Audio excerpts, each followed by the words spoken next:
Okay, let's talk about a really powerful new update inside Zoho CRM.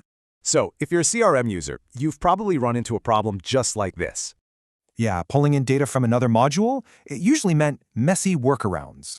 Well, Zoho CRM just rolled out a new feature that fixes this exact problem. It's called cross-module filtering, and it is a total game changer for managing your data.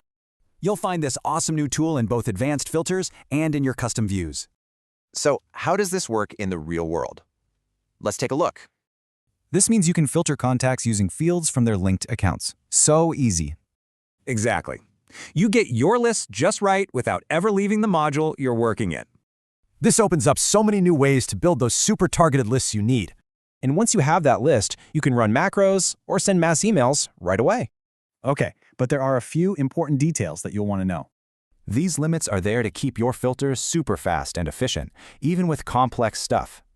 So here's the current rollout plan. Keep an eye out for updates on other editions. The bottom line, it turns a really clunky process into a totally seamless one. Basically, this update helps you find the exact data you need way faster than before.